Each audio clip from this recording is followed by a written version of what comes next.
Hey guys, and welcome back to Mad About Skin. If you're new to our channel, welcome. Here at Mad About Skin, we're passionate about helping you get the most from your skincare. If you haven't already, now's a fantastic time to subscribe, so hit the button below because we've got some amazing content coming up and I don't want you to miss out on any of it. If you're one of our regular subscribers, thank you very much for your ongoing support, and in today's video, we're going to be talking about hyperpigmentation.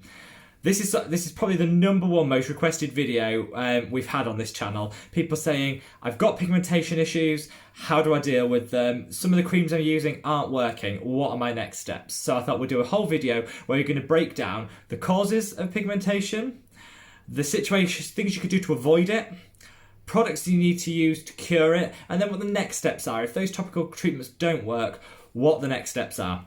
I'm going to try and keep this as brief as possible because I've got a lot to say on this topic. I've suffered with pigmentation myself. I had acne for many years. I don't know if you can see, but here I get a little bit of pigmentation. I've got a lovely friend that's just erupted there. That's going to leave some sort of dark area and build up a melanin in the skin afterwards. So I need products that could treat that and cut down on the numbers. So I know what you guys are suffering with, so hopefully I'm well placed to be able to give you some really good hints and tips on how to tackle it. So pigmentation, hyperpigmentation, what is it? Well, it's a build-up of melanin in the skin, so it's often a reaction to exposure to sunlight over a period of time. So if you don't always wear an SPF, you've got sun damage, that'll emerge in what people often call sunspots, so areas of darker skin, usually across the hairline, on the cheeks. That's the area where the sun hits first and where the damage is most likely to be most intense. And what that is your skin reacting to that by building, by producing large amounts of melanin to prevent further sun damage, and that's what creates that darker area of skin. It can also be caused by trauma to the skin. So if you've got acne, so a lot of my pigmentation was as a result of breakouts, which have then healed. But because of the trauma to that area of the skin, maybe I've picked them, maybe I've scratched them, caught them, that then leads to, again, a reaction in the body, which leads to this the creation of pigmentation. You also can, unfortunately, get it. This is something which makes it much harder to deal with, is you can get it as a result of hormonal changes, often seen during pregnancy and also into breastfeeding. So a lot of people, when they finish, when they give birth, think that's it, everything goes back to normal. Actually, irrespective of whether you breastfeed or not, the body takes months to get back into the normal hormone cycles and to really cure some of those things that you're going to be seeing in your skin. So if you're breastfeeding, that's extended even further. So a lot of people will find during pregnancy and breastfeeding that their skin does become more pigmented. They get areas of pigmentation that they didn't previously have it. Usually it will go away afterwards, but not in all cases, so you'll need to treat that. And obviously that needs specialist treatment. You also do unfortunately get it more in certain skin tones than others. So different ethnicities will see varying degrees of pigmentation or a higher risk of pigmentation. Usually darker skin tones, it's harder to treat as well. So we'll talk a little bit about that as we go through the video. But there are things you can do, guys, so do not despair. I didn't. I managed to cure the majority of mine, and I'm going to be giving you those hints and tips to do it. I think we'll start with how do we prevent it. Fortunately, it's as boring as avoiding sun exposure. So everybody's got to go out in the sun. We've all got to enjoy ourselves, but wear a good SPF. I've got an entire video, so I'm not going to go through in great detail here. I've got a whole video on SPF, which I will link above there. What you need to be doing is making sure you protect yourself from any further pigmentation damage. If you've already got it, we need to deal with it. But if you haven't, then don't get it. Start now. Take my advice from someone who didn't always follow this advice. Use a sunscreen every single day. Factor 30 is a minimum, and make sure that you apply it in enough quantity that you get good coverage. If you've already got pigmentation, you might want to consider something like the Institute Estroderm No Sun, which is really powerful. Put a description there. It's a really powerful mineral sunscreen, which if you dab on the areas of pigmentation will just stop them getting any worse and stop the skin reacting with the sunlight to create more pigment. So you might want to consider that. Another thing about preventing it is treat acne when you have it. And I don't mean, not everybody has really severe cystic acne. Some people might just get regular breakouts and pimples. do what you can to treat that. I've got, again, a video that already details how to treat acne prone and oily skin. So if you get the bottom of that, that'll just prevent any of that trauma or minimise the trauma that your skin's going to be going through. Now, I know that's easier said than done. My acne took years and years to treat, so I'm not saying that flippantly like if you were just using the right skincare, it'd be gone. I know that's not the case, but anything you can do to lessen the breakouts will help. Now we'll get on to, I guess, how we can treat it. So if you've got pigmentation already, how you can treat it. If you are pregnant or breastfeeding, or your pigmentation is as a result of that, later in the video I'll deal with that separately. This is for people who have built up pigmentation over years as a result of sun exposure or trauma to the skin. So your first line of attack needs to be creams, products that you can apply to the skin topically that will help to deal with that. So the really obvious one is vitamin C. I've spoken about this endlessly on this channel. You're probably bored of vitamin C, but that is honestly the best proven active ingredient which will tackle pigmentation. So get yourself a good vitamin C. Again, I've got a video on which vitamin C to choose, so check that out, but it is a fantastic first line product in dealing with existing pigmentation. I've been using the Ordinary's vitamin C 8% solution on the evening, and I've really noticed a difference. I've been using it probably about 6 months, so it will take time, as will all these things. It's not going to go overnight. We're talking, 3 to 6 months to see the effects, but I've seen a massive improvement in my pigmentation, and I put that all down to the vitamin C that I've been using. So definitely include that in your skincare routine. Adding on to that is a retinol, so not to be used at the same time as the vitamin C, but in one in the morning, one in the evening.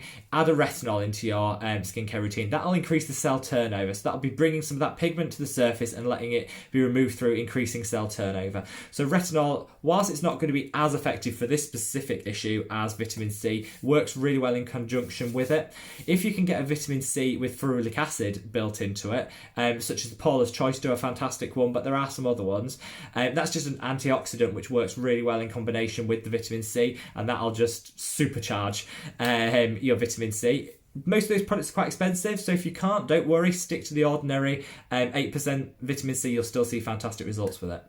Finally, when it comes to cream, azelaic acid. It's a newer acid. It's been around years, but it's a newer acid on the market that's really come to prominence in the last couple of years. And again, really good at dealing with pigmentation. I think its key strength is that exfoliation and drawing out that pigment from the skin. The Ordinary do one. It's not actually that widely available from a number of brands, so I don't use it because I prefer the vitamin C, and I feel that if I use both of them together, it can be a little too strong for me and for my skin type. But absolutely look into that, and azelaic acid is a great addition. I am going to be doing a video on acids, which I'll do a special section on that, so watch out for that. But azelaic acid, fantastic addition, and will help draw that pigment out. So those are the 3 things I think you need to be having in your routine if you're specifically concerned about pigmentation. What happens if they don't work? So if you use those religiously, and I mean build up a tolerance to them, use them every day, make it part of a habit, over 6 months you will guaranteed see an improvement. It might not go away. This is the thing. A lot of people say, well, I've used these products and they're not worked. Well, they have worked. They might have only improved it by 25%, maybe 50%. It's not gone all the way and got rid of the problem. So part of that is setting the expectation. So none of those creams are going to cure your pigmentation and change your skin forever. They are, however, going to significantly improve the condition of the skin and the pigmentation in the skin. So I think set the expectations. You will get, for quite a low cost point, you can get quite a cheap vitamin C, you can get a very cheap azelaic acid, and you can certainly get a cheap retinol. For not a lot of money being spent, you can actually get some really good results. If you want to go all the way and actually try and eradicate the issue, you need to go see a specialist. So go to see a dermatologist, an esthetician, a facialist, or here in the UK, you might want to be your GP. But there are things you can do to tackle, the specialist can do to tackle it. Now, some of the products that I'm going to talk about now are available over the counter. Probably not here in the UK, but are available over the counter in the US. The reason I say go see a specialist, even if you can get them over the counter, is that I think these products are better. The potency is stronger, the risk of side effects is greater, so it's better done under the control of a specialist. So I would encourage you to go see one. The first is hydroquinone. So that is a really powerful active ingredient. Here in the UK, it's prescription only. In the US, I believe you can get it over the counter, but you might want to check that. But I will still see a dermatologist because this is a really potent potent ingredient.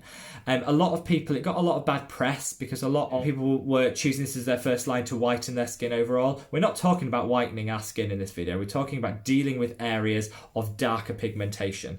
So unfortunately, it did get a bad reputation because a lot of people are using it to whiten the overall appearance of the skin. It does work to do that. However, the side effects are huge. It can actually increase pigmentation over a long period of time if it's used incorrectly. So I really would suggest you speak to a specialist if you want to incorporate this into your routine. They'll give you all the do's and don'ts regarding it. You will see fantastic results, but it has to be used properly and, in my opinion, under the supervision of a specialist. So that's hydroquinone. Then we move on to chemical peels. Again, you can, and I've seen people do this online, buy chemical peels online. Do not buy chemical peels over the counter online. Only ever have a chemical peel under the supervision of a specialist. Now, I say that because, I like to use acids in my routine. I have specialist training behind me, but even I would not do it on myself. I would go and see a specialist who is trained to do this and be able to deliver the product. I love to use acids in my routine, but when we say about acids, people think it's one size fits all. It's not. Some acids have a stronger pH and a weaker pH than others. The concentrations are different. This is why I actually really enjoy the Ordinary products, because they say really clearly what the concentration and the pH is of all their acids, so you know exactly what you're getting. The strongest they do is the AHA 30%, BHA 2% peeling solution. They badge this as a peeling solution. You actually don't peel if you use it. So it is not a peel. This is probably the strongest exfoliation I would recommend without first going to see a specialist and having it done under their supervision. Though peels are amazing for treating pigmentation. There's a particular peel called a Jesner's peel. That is a wonderful way of really attacking that pigment, breaking down, removing it from the skin. You will need a course of 3 or 4 treatments, but you will see fantastic results. So by all means, speak to your dermatologist, your facialist, your skincare expert about maybe a Jesner's peel and see what they have to say, whether it's right for your skin. Finally, on the specialist line of treatment is laser therapy. Laser therapy is brilliant. It will break down that pigment. It allows your body to then absorb it and excrete it in other ways, but it's absorbed internally. It has to be, fortunately, I've not seen anyone doing laser therapy at home, thankfully. If it's out there, I don't want to know about it. I just don't want to acknowledge it might exist. You have to see a specialist. Go and speak to your dermatologist. They might actually recommend a combination of all 3 of these things, maybe 2 of them, I don't know, but they'll be able to put together a treatment package for you which is designed for your specific skin type, your ethnicity, your composition. All these things will be playing. They'll be able to measure that and use the right frequencies, the right strength of products to tackle it.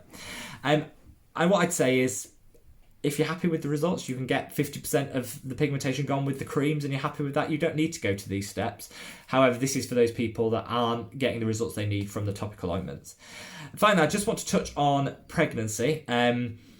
I have a lot of people contact me that are concerned with pigmentation that they get during pregnancy. Most of the time it will gradually fade over time after you've given birth and stopped breastfeeding. However, it doesn't always. So during pregnancy and breastfeeding, for the sake of products and ingredients, we treat pregnancy and breastfeeding largely the same. So during that period, you can't use a retinol because of the impacts of vitamin A on developmental characteristics in children. So you can't use a retinol.